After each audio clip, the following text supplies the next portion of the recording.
have sex with Nikki Haley, and then they're sent to press secretary limbo, put out to pasture, and they're gone. You never hear from them again. I don't know, maybe working at McDonald's later on. And you better stick to the menu at McDonald's. They ain't gonna keep you there either, you know. Spacey. He's nuts, Spacey. That man is nuts, Spacey. So yeah, some pretty big heavyweights in the truther movements came out. They did some research on all this crap about the gas and all that, the alleged gas attacks by Assad. Seymour Hersh and Ray McGovern and Ron Paul. Seymour Hersh he was real important. He was there. He's been around since Watergate. Come on now. He exposed the weapons of mass destruction lies. He's exposed previous gas attacks, and they, you know, big magazines and what have you would print his stuff. He was who was Seymour Hersh with? He was with the New York Post, I think. No, not the New York Post. But anyway, you know what I'm saying. He was a big deal in his day, and now it's like he's stuck to some German magazine it's got a German name. It's like I've never heard of it before. I didn't even bother to write it down. But you know, at least he's getting published, but he's not getting published in Western media anymore. Ray McGovern's a big deal. He's a former CIA, and he's got a group of intelligence agents that have joined him. They have an organization. Anyway, what they wrote about it was so revealing, and it's kind of like confirms everything the rest of us knew already from the alternative media and foreign press and what have you. So they talked about it. Like their sources confirmed that we knew. And so anyway, our government knew that the last supposed gas attack in Syria was a staged event and a false flag. Trump was told there was no evidence that the Syrian government did anything wrong. Before he sent those guys to go ahead and do what they wanted, and they ended up flinging 59 cruise missiles, Tomahawk cruise missiles into Syria. When Trump said, "Do something about it," he ordered this cruise missile barrage because because of crap he saw on TV. He wasn't listening to his people. He doesn't want to listen to his people. What happened? What he listened to was his daughter. His daughter tweeted, "Heartbroken and outraged by the images coming out of Syria following the atrocious chemical attack yesterday." That's what her tweets sound like. I don't know what she sounds like. I never listened to her talk. But anyway, that's her tweet on my speakerphone. Anyway, I'm so angry at this whole situation. Basically, anyway, Trump was new in the office, and it's like, I'm sure he was chomping at the bit anyway. It's like his daughter says that in a tweet. And so, Trump's, of course, watching his daughter's tweets. So as a president of her, he's like, "Oh, honey, don't be sad. Daddy's going to make him pay. It's going to be huge." I mean, he just got to be president. He just became president. It's like, what a great gig. I mean, it's like, he probably was a fan of W, and W came into office saying, "I'm a war president." And he proceeded to bomb country after country after country. So Trump wanted to blow something up. He got to be president. He wants the rocket's red glare, the bombs bursting in the air. He wants to see damage, destruction. He wants to feel the power. I got the power. I mean, if you can't order an invasion of a country, why be president? That's probably the way he thinks. Not to mention firing off 59 Tomahawk cruise missiles made his friends in the military-industrial complex really happy. That's right. Yes, sir. Here's your bill. That'll be $60 million for the fireworks show and $1,000 for the champagne. Yeah, just charge it to my room. I just put it on my bill over there in my room. I'll take care of it when I check out. See what happens to mercenary armies? They got these guys over there, and they got cell phones, they got iPhones, what have you, and they're posting these pictures. They stage these pictures. We got our guys teaching them how to stage the pictures. So they put these pictures, of alleged children that are sick, dead, dying, and all this kind of stuff. And then the the news media picks those pictures off of the interwebs and put them up on the TV, and Trump's sitting there looking at it. and with absolutely no evidence, he ordered the military to retaliate. Assad never gassed his own people, but has been accused of doing so falsely several times. Each alleged gas incident was perfectly timed to destroy the image of Assad just when he was gaining favor in the press and among international entities, just when people were starting to look favorably at him, and he was proving his point that he was just a victim of invasions. And then they go out and they fake a gas attack, stage a gas attack. And the investigation showed that the mercenaries, the ones that were real legitimate attacks, the last one, that wasn't legitimate. But the ones before that, there were these mercenaries that probably got the gas from Turkey or Libya, or more likely Israel. Assad has no chemical weapons. Nobody could prove he has any chemical weapons. They were disposed of long ago.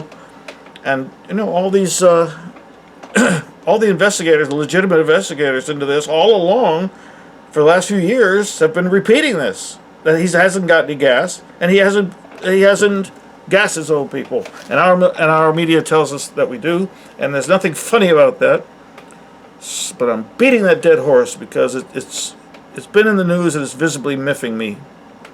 I'm standing beside myself, and you know how painful that is. So yeah, Assad's doing everything he can to defeat these guys. His country is under attack and being destroyed, just like Iraq was destroyed and Afghanistan was destroyed, and the whole laundry list of other countries that is being destroyed currently. And he wouldn't blow it. That's the whole thing. There's no logic to what, they're trying to say that the guy's insane and that he's just indiscriminately, for the hell of it, when people are starting to like him and he's starting to get respect in the international community, that's to be a great time to gas some people. It's crazy. And that's what they expect us to believe, that he's just a loose cannon that would do something insane like that. Besides, he personally doesn't do it, and there's no proof that his military did it. So, yeah. But the bad guys are doing horrible actions like that, and that would be, the United States, Israel, Turkey, the United Kingdom, the Saudis, and their partners in crime. Those guys do horrible things all the time. But who's going to smack them? Huh? Even NATO, who's been tasked with being like the military that's supposed to protect the world. I guess they're only tasked with protecting the world from Russia. And Russia ain't doing that. Russia's tasking itself with protecting the world from us. And it's a crazy world. I'm in crazy world. And it turned out that Spicer got the latest gas threat information from, drumroll please, Israel. Well, they should know, They have a very long history of committing these false flags to justify their military attacks, especially on the Palestinians. If it happens, if there is another gas attack, I don't have to push this too hard on you because you follow my drift here. It'll be most likely by one of those mercenary groups, ISIS, Al-Nusra, Al-Qaeda, or any of the other dozen mercenary armies that Israel is supplying, paying, directing, treating their wounded in Israeli MASH units, or taken back to hospitals in Israel. I mean, the word's out. I talked about it in my last show. It's getting to be old news. I guess for me it's old news because I see this all the time. Meanwhile, just a few hours ago, Israel attacks the Syrian military positions again. This is the 6th time in over 10 days in response to alleged errant mortar fire from Syria's Golan Heights. So, it's pretty obvious to me it's just another false flag. They do it in Palestine all the time. They get their guys in Hamas, for example. Oh, you didn't know Israel runs Hamas? It does. To shoot like a pathetic projectile of some sort, or maybe a mortar, or one of those oversized bottle rockets made out of PVC pipe. And they shoot this pathetic thing and then into an alleged Israeli area, one that they've taken, and they say, oh, this is ours now. And they make sure they don't hit anything. They never hit anything. They hit a field or the side of a building. Nobody gets hurt. No property gets damaged. But then the Israelis, they use that as an excuse to bomb the crap out of the Palestinians. Well, now they're using the same technique to bomb the crap out of the legitimate Syrian military. What else is going on? The last couple of days, there was a forum held at the UN headquarters in New York to mark the 50th anniversary of the Six-Day War. They're still talking about that. I talked about it last week and probably the week before that, yeah. But it bears covering because this was in the last couple of days. It was entitled "Ending the Occupation" and was spearheaded by the UN Committee on the Exercise of the Inalienable Rights of the Palestinian People. The Secretary General, Antonio Guterres, called for an end to Israel's half-century occupation of the Palestinian territories, stressing that it is the only path that leads to the resolution of the conflict in the region. That's been the UN stance on this for decades, and I'm glad to see he's not backing down. And like I said, this event lasted, I think it was Thursday and Friday.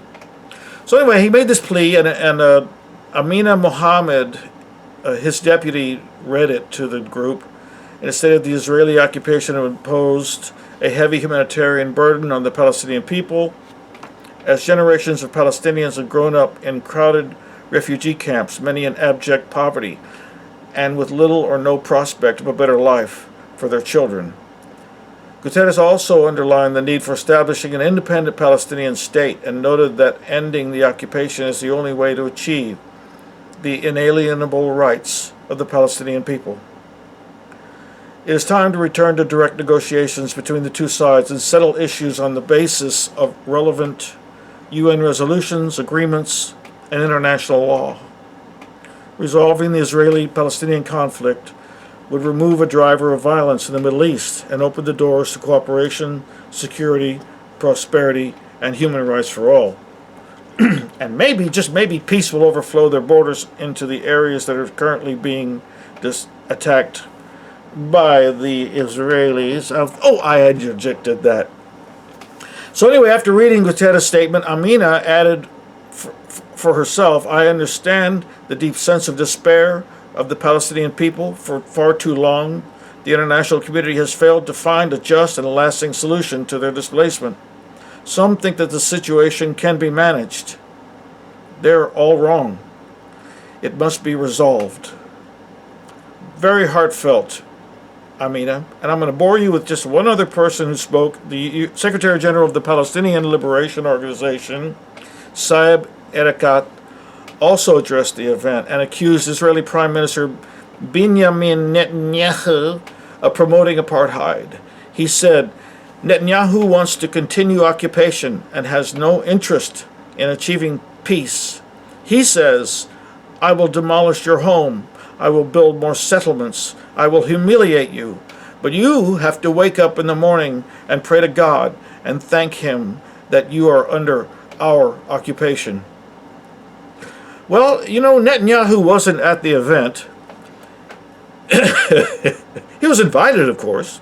But he was out test driving one of the 3 Dolphin-class submarines he was just completing the purchase of. Oh, yeah, he likes them Dolphin submarines. In case you're wondering what the money we give to Israel goes towards, well, $1 billion of it just went to ThyssenKrupp, Marine Systems of Germany.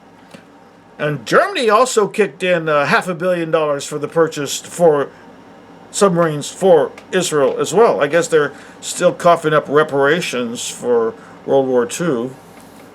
Each of these brand spanking new submarines is said to be capable of carrying a total of up to 16 torpedoes and cruise missiles.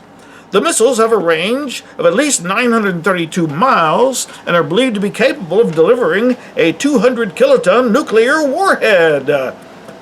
Bibi must really like these Dolphin submarines because Israel already has 5 of them and a 6th one on the way, for a total with these 3 of 9 Dolphin-class nuclear submarines after the bubbles have cleared.